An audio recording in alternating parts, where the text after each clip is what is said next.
जय हिंद। चलतु आज आम बुझा आम फंडामेंटाल राइट्स बा आम संविधान आमको केउ सब धारा देछि भल भाव देखो प्रथम लिखी राइट टू फ्रीडम। चल राइट टू फ्रीडम अर्थात आमको केउ सब स्वतंत्र अधिकार अच्छी संविधान आमको केउ सब अधिकार देछि भल भाव आज बुझा देखो मुझे लिखी फंडामेंटाल राइट टू फ्रीडम आसता है part part 3 fundamental fundamental rights आसता है।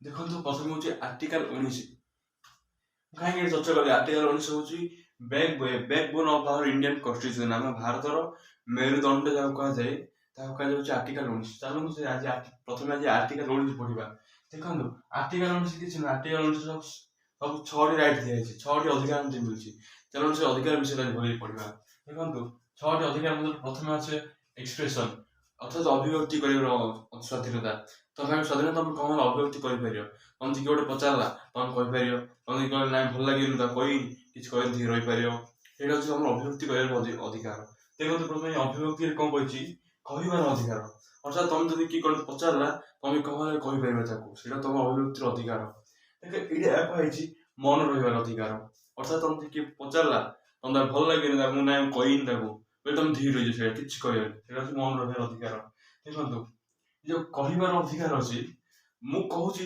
तुम आप पचारूटा मुझे बुझे ना मुझे कहली आप पचारे कहली ना पचार अधिकार ये अच्छी यहाँ क्या आरटीआई राइट टू इनफॉरमेशन 2005 आसला संविधान संशोधन माने पचार अधिकार अच्छी जमी कहबार अधिकार अच्छी जमी कह ना कही धीर रही अधिकार अच्छी गोटे मीडिया स्वतंत्रता अर्थात मीडिया जहाँ जन कर आर्टिकल मीडिया स्वतंत्रता देखो तार बढ़िया मूर्ति अर्थात आम देश गोटे भल लोक कम कले तार आम मूर्ति करवा जो नेता जो लोग खराब कम कले तार मूर्ति आम भांगी पार यह मूर्ति भांगार अधिकार आम तो से मूर्ति भांगे मारदे ना कौन बाड़ी देने कौन आम तो मूर्ति भांगे से कौन आर्टिकल 19 मूर्ति है पताका आम भारत जीतला आम पताका लहरेले बुझे ना आम जीतलु आम टीम जीतला आम स्कूल जीतला आम पता लहर पार स्वतंत्रता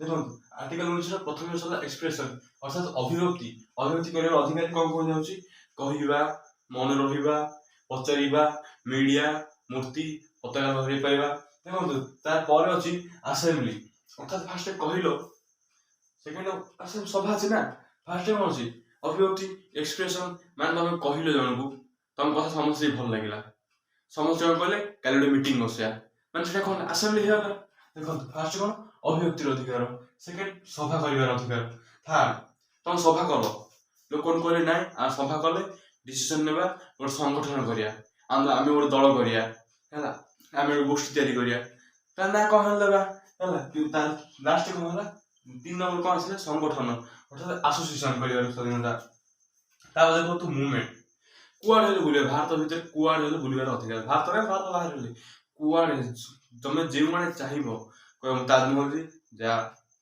वाशिंगटन डीसी जी जा रशिया जी जा देखो चा ना मुवमेंट चा चा चारिड़े बुलार अधिकार चा चारिड़े बुलार अधिकार देखो तार से 5 बार चारिड़े बुलिया गल तुम गोटे बुलिया गल वाशिंगटन डीसी ना मस्को से तुम भल लगे कल मुझे रही आउ इंडिया आईनी ये कौन 5 नंबर रेसीडेन्सी अर्थात तुम कौटी बुलिया जाओ मुशार मुझे तमिलनाडु बुलिया से मतलब रामेश्वर मंदिर भल लगे रही बुझे तो रही रही कम हम कि कौन दरकार से रही पैसा तो दरकार ना रही घर कर पैसा दरकार ना जो प्रोफेशन से प्रोफेशन 6 नंबर कौन प्रोफेशन बाणिज्य बेपार है किंतु सब जो आर्टिकल आमसे दिखाई आर गोटे रेस्ट्रिक्शन अच्छी रेस्ट्रिक्शन प्रतिबंधक अच्छी देखो से रेस्ट्रिक्शन गुड़े कौन कौन तुम एक कथा अखंडता भितर जापर मान तुम एक्सप्रेशन कर अभिव्यक्ति कर देश विरुद्ध देश जहाँ देश भल न से विरुद्ध केवल कहीपर ये रेस्ट्रिक्शन प्रथम देखो सेकेंड आसला सुरक्षा विषय तुम देश गोटे सुरक्षा विषय के विरुद्ध कहीपर इंडियन आर्मी जहाँ हो विरुद्ध केवल कहीपर थर्ड हूँ पब्लिक कौन पब्लिक जगह को फॉर एग्जांपल गोटे जगह को सेपरेट कर ତାର ସେ ଇମେଜ ଖରାପ ହେଇଯିବ ନା। ତାପରେ ଫୋର୍ଥ ହଉଛି ମୋରାଲ। କୌଣସି ଲୋକର ମୋରାଲ କୁ କିଛି କହିପାରିବେନି, କିଛି ମୋରାଲ କୁ ନାହିଁ। ଫର ଏକ୍ସାମ୍ପଲ ମୋରାଲ ଦିନ ଆସିଲା, ଏଠି କଣ କୁହାଯାଇଛି, ମୁଭମେଣ୍ଟ, ଚାରିଆଡେ ବୁଲିବାର ଅଧିକାର। କି ଜଣ ବେଡରୁମ ପଳେଇବ, ସେଟା ମୋରାଲ ଡାଉନ ହେଇଯିବ ନା, ତାର ନିଜର ଅଭିବ୍ୟକ୍ତି ଅଛି ନା, ଏଇଟା ହଉଛି କଣ ମୋରାଲ ତାର। ଫୋର୍ଥ ଆସିଲା, ଫିଫ୍ଥ ଆସିଲା କୋର୍ଟ। ତମେ କୋର୍ଟ ବିରୁଦ୍ଧରେ କହିପାରିବନି, ସୁପ୍ରିମ କୋର୍ଟ, ହାଇ କୋର୍ଟ, ତାଙ୍କ ବିରୁଦ୍ଧରେ କେବେ କହିପାରିବନି। ଲାଷ୍ଟ ଆସିଲା ବିଦେଶୀ ବ୍ୟକ୍ତି, ଅର୍ଥାତ୍ ଯିଏ ବାହାରୁ ବୁଲିବାକୁ ଆସିବ, ଏ କଣ କାରଣ ନା ଗୋଟେ ଇମେଜ ଖରାପ ହେଇଯିବ। ଫର ଏକ୍ସାମ୍ପଲ ଆମ ଦିନ ଏବେ ରଷିଆର ପ୍ରେସିଡେଣ୍ଟ ଭ୍ଲାଦିମିର ପୁତିନ ଆସିଲେ ଇଣ୍ଡିଆକୁ, ତମେ ରୋଡରେ ଠିଆ ହେଇକି କହିବ ପୁତିନ ପୁତିନ ପୁତିନ ପୁତିନ, ବୋଲେ ଇମେଜ ଖରାପ ହବ ନା, ଆମ ଇଣ୍ଡିଆର ଇମେଜ ଖରାପ ହବ ଜଣ ଯୋଗୁ। ସେଥିପାଇଁ କଣ କଲା, ବିଦେଶୀ ବ୍ୟକ୍ତି ବିରୁଦ୍ଧରେ କହିପାରିବନି, କୋର୍ଟ ବିରୁଦ୍ଧରେ କହିପାରିବନି, ଜଣର ମୋରାଲକୁ ଖରାପ କରୁଥିବା ବିରୁଦ୍ଧରେ କହିପାରିବନି।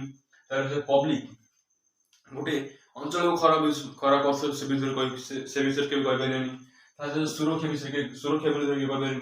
ଆଉ ଦେଶର ଏକତା ଅଖଣ୍ଡତା ଭାଙ୍ଗୁଥିବା ଭଳିଆ ସଂଗଠନ ସବୁ ଯା ଦେଖନ୍ତୁ, ଏକ୍ସପ୍ରେସନ, ଏକତା ଅଖଣ୍ଡତା ବିରୁଦ୍ଧରେ କହିପାରିବିନି, ସୁରକ୍ଷା ବିଷୟରେ କହିପାରିବିନି, ସୁରକ୍ଷା ବିଷୟରେ କହିପାରିବିନି, ପବ୍ଲିକ ସବୁ ଏ ସବୁ ନିୟମ 6ଟା ନିୟମ ଯାଇଛି, କିନ୍ତୁ ତାର ରେଷ୍ଟ୍ରିକ୍ସନ ଏ 6ଟା ବିରୁଦ୍ଧରେ କେବେ କହିପାରିବେନି।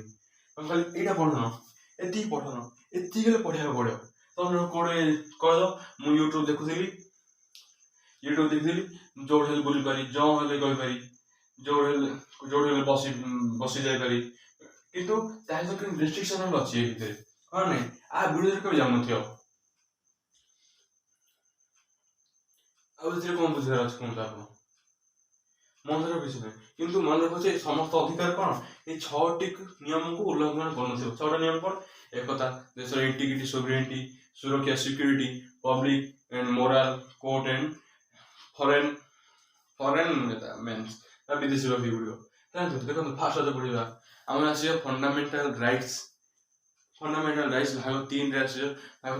ପ୍ରଥମେ ଇକ୍ୱାଲିଟି, ଏକତା। ସେକେଣ୍ଡ ଆସିବ ରାଇଟ୍ ଟୁ ଫ୍ରିଡମ, ଅର୍ଥାତ୍ ସ୍ୱାଧୀନତାର ଅଧିକାର। ସ୍ୱାଧୀନତା ଅଧିକାର ଆର୍ଟିକଲ 19। ଆର୍ଟିକଲ 19ରେ 6ଟି ଅଧିକାର ଆମକୁ ମିଳିଛି। କଣ, ରାଇଟ୍ ଟୁ ସ୍ପିକ୍, ମାନେ କଣ ହେଲେ କହିପାରିବା, ରାଇଟ୍ ଟୁ ଆସେମ୍ବଲି, ସଭା କରିପାରିବା, ରାଇଟ୍ ଟୁ ଆସୋସିଏସନ, ସଂଗଠନ କରିପାରିବା, ତାପରେ ରାଇଟ୍ ଟୁ ମୁଭମେଣ୍ଟ, ଚାରିଆଡେ ବୁଲି ପାରିବା, ରାଇଟ୍ ଟୁ କୋଉ ଜାଗା ଭଲ ଲାଗିଲା, ରାଇଟ୍ ଟୁ ରେସିଡେଣ୍ଟ, ରହିପାରିବା। ତାପରେ ରହିଲା ପରେ ଖାଲି ନା କଣ ପ୍ରଫେସନ କରିବାକୁ ପଡିବ, କଣ ବିଜନେସ କରିବାକୁ ପଡିବ। ତାପରେ ଲାଷ୍ଟ ଗଲା ରାଇଟ୍ ଟୁ ପ୍ରଫେସନ, ବାଣିଜ୍ୟ ବ୍ୟବହାର କରିପାରିବା। ଚलो ଆଜି ଆମେ ବୁଝିଲେ ଆର୍ଟିକଲ 19। Thank you.